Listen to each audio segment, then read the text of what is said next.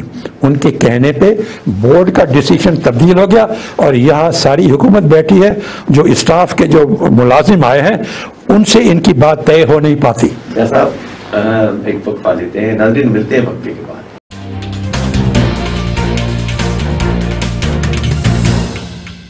Welcome back ناظرین.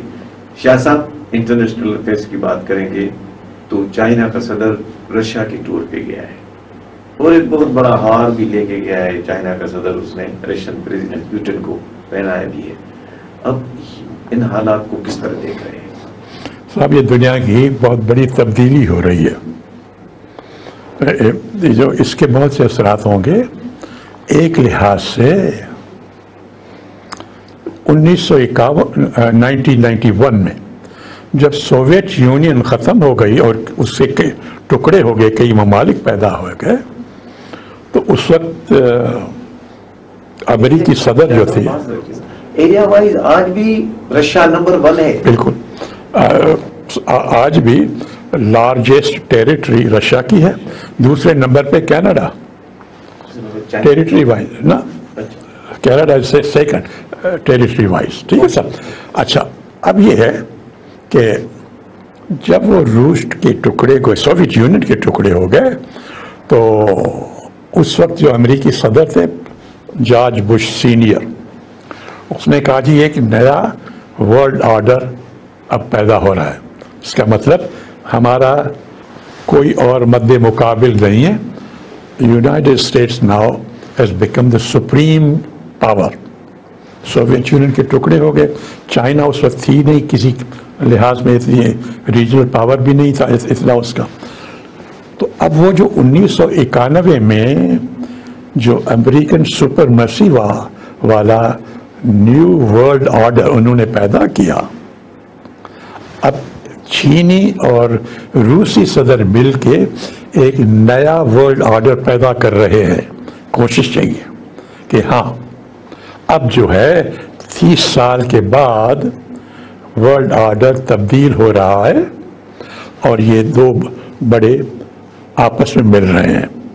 دونوں پہ امریکہ کا پریشر ہے. روس پہ یوکرین کے تھرو پریشر ہے اور چین پہ تائیوان کے تھرو امریکہ کا پریشر ہے. دونوں پہ اب یہ دونوں مل گئے آپس میں. تو بات یہ ہوئی کہ اب انہوں نے ایک دوسرے کی اسٹریٹجک یا ملٹری لحاظ سے بھی, سیکیورٹی اینگل سے بھی آپ میں البتہ تعاون بڑھے گا اور اکنامکلی بھی. اب پہلے جب وہ یوکرین کی لڑائی کی وجہ سے امریکہ اور یورپ اور نیٹو والوں نے بڑے سینکشنز لگائے تھے, اکنامک سینکشنز روس پہ, خاص طور پہ ان کی تیل اور گیس کی پیداوار پہ, چونکہ وہ اس سے بہت فارن ایکسچینج کماتا ہے روس. تو اس سے فائدے ہونے نقصان ہونے کے بجائے روس کو فائدہ ہونے لگا, کیونکہ وہ جو آئل اینڈ گیس ہے سب سے بڑا خریدار اس کا چین نکل آیا.